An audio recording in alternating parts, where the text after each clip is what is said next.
안녕하세요. 정영입니다.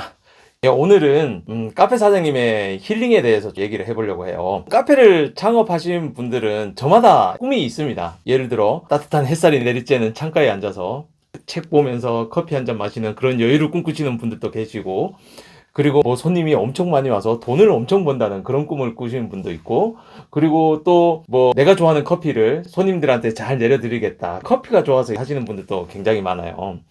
근데 막상 창업을 해보게 되면 결국은 자영업자의 삶과 다를 바 없거든요. 바쁘면 바쁜 대로 힘들고, 손님이 없으면 손님이 없어서 너무 힘든 그런 상황에 빠지는 거죠. 물론 이제 바쁘다는 건 이제 돈을 어느 정도 벌어서 그나마 좀 나은 경우긴 한데, 근데 사람들이 이제 매출 부진에 특히 이제 빠질수록 정말 많이 힘들어하죠. 카페 사장님들 뿐만 아니라 많은 자영업자들이 참 외롭습니다. 많은 시간을 매장에 투자를 해야 되고, 또 친분 관계에 있던 사람들하고 만남을 가지기가 굉장히 힘들어요. 자영업자는 주말이 없잖아요. 뭐 주말에도 일해야 되는 경우도 있고, 그리고 요즘 인건비 때문에 직원을 쓰질 못해서 그냥 많은 시간을 매장에 이제 투자를 하시는 분들도 굉장히 많기 때문이죠. 그래서 카페를 하시는 분들은 외로움을 견디지 못하는 분들이 많거든요. 이게 심해지면 뭐 우울증까지 오는 그런 사장님들도 많고요. 그래서 카페를 하시는 분들이 어떻게 힐링을 하면 좋을까요? 사실 정말 어렵거든요. 직장인들처럼 주말에 어디 편하게 놀러를 간다든가, 아니면 뭐 나름대로 취미 활동을 좀 많이 하면 좋은데, 그것도 어느 정도 여유가 되는 상황에서만 그렇게 할 수 있는 거니까. 그러니까 매출 부진에 빠진 분들은 힐링하기가 참 어려워요.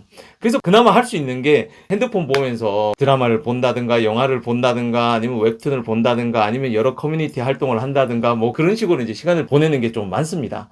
그게 참 어쩔 수가 없죠. 이제 한정된 공간에서 언제 또 손님이 올 줄 모르고, 그러니까 이제 핸드폰만 붙잡고 있는 경우가 많은데, 제가 사실 오늘 이 영상을 켠 이유 중에 하나도 이렇게 핸드폰 본다면 좀 뭔가 하나 추천하고 싶어서 이렇게 영상을 켰어요. 제가 사실은 어제 넷플릭스를 보다가 영화 하나를 추천하고 싶어서 이렇게 영상을 켰어요. 이 얘기를 하려고 장황하게 이 자영업자들의 삶을 얘기를 했습니다. 이별 그 뒤에도라는 그 일본 드라마인데요. 8편짜리예요. 짧은 이제 드라마인데, 그 드라마를 추천하는 이유는 거기에 커피 얘기가 정말 많이 나와요. 제가 커피에 관련된 영화는 정말 많이 봤거든요. 근데 이 드라마만큼 커피를 이렇게 자세하고, 그리고 또 현실감 있게 나온 드라마는 못 본 것 같아요. 아주 예전에 커피 프린스라는 드라마가 있었잖아요. 그거 덕분에 바리스타라는 직업이 엄청 뜨게 된 드라마가 있었는데, 그 드라마에서도 사실 로맨스가 나지 커피에 대한 얘기는 거의 없거든요. 제가 그 드라마를 보면서 너무 좋았던 게, 프로바시라는 한마디로 로스팅기의 명품이라고 볼 수 있죠. 그런 좋은 그 프로바 기계도 진짜 정확하게 딱 나와요. 그 브랜드까지 비춰주고, 그리고 로스팅하는 모습도 보여주고, 심지어 커핑하는 모습, 그리고 커핑하면서 커핑 노트도 얘기하는 그런 모습도 좀 나와요. 와, 진짜 너무 좋더라고요. 그리고 로스팅 하는 모습, 생두의 모습과 이제 그 로스팅 되어 가는 모습, 그리고 로스팅 하시는 분이 그 커피 향을 맡고 로스팅 돼 가는 것들을 이제 지켜보고, 이런 것까지 볼 수 있는 거 진짜 거의 없거든요. 그리고 그 드라마에는 일본의 커피 문화가 정말 많이 나와요. 제가 처음 시작한 커피는 일본식 커피를 많이 했었어요. 핸드드립도 그렇고, 용어 자체가 옛날에는 핸드드립이라고 그랬잖아요. 요즘에는 푸어오브라든가 브루잉 커피 이런 식으로 미국식 용어가 많이 들어왔는데, 옛날에는 핸드드립부터 시작해서 우리가 배전도라고 얘기하잖아요. 강배전, 중배전, 약배전, 이런 것들이 다 일본식 용어거든요. 그래서 우리나라의 초창기 커피, 핸드드립 커피가 이제 많이 있을 시절에는 대부분 일본식에서 넘어왔고, 또 책도 일본 책을 번역한다든가 해서 이렇게 국내에 나오는 책들이 되게 많았거든요.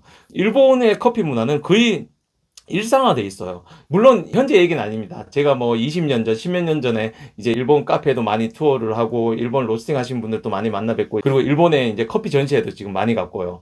근데 거기를 가보면 진짜 동네 곳곳에 로스팅 매장들이 다 있었어요. 그리고 커피를 파는 곳들이 다 있었는데, 최근에 사탕 젤리 파는 곳 있잖아요. 칸으로 이렇게 만들어 놓고 주걱 같은 걸 퍼갖고 이제 주잖아요. 그램수 달아서. 일본 커피가 그런 식으로 많이 팔았거든요. 에티오피아, 가테말라, 브라질 뭐 이런 식으로 산지별로 원두를 이제 로스팅해서 진열을 해놓고, 그리고 뭐 블렌딩도 마찬가지죠. 그래서 이제 동네에 사람들이 오면 봉투에다가 이렇게 커피를 담아서 이제 파는 데가 정말 많거든요. 그래서 집집마다 보면 다 핸드드립 도구들이 다 있어서 맨날 그렇게 핸드드립으로 커피를 마시더라고요.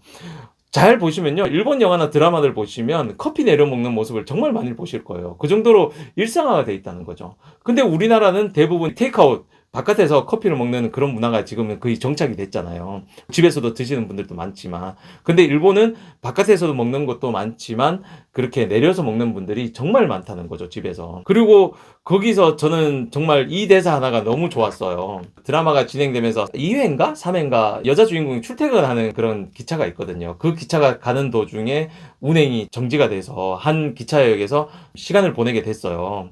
그래서 거기서 이제 커피를 내려 먹는 장면이 있는데 남자가 이런 얘기를 해요.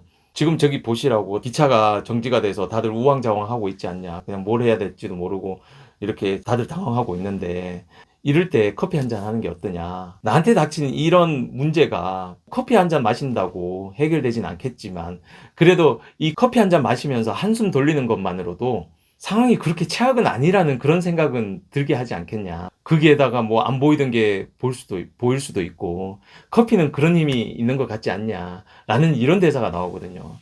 아, 그 대사가 정말 좋았어요. 내가 커피를 하는 이유는 뭐 아까 처음에 말씀드린 것처럼 여러 가지 이유가 있지만 정말 커피가 좋아서 이렇게 카페를 하고 있는 거거든요. 그래서 아, 내가 이렇게 커피를 좋아했구나 이런 생각도 들게 하고 그리고 중간중간에 이 하와이 농장이 나와요. 정말 예쁘거든요, 풍경이. 그 일본 드라마나 영화의 그 특유의 색감이 있어요. 청량한 색감. 너무 맑아요. 일본의 홋카이도의 겨울의 차가운 느낌과 하와이의 농장의 그런 따뜻하고 푸릇푸릇한 청량함을 느끼는 그런 영상미를 느낄 수가 있거든요.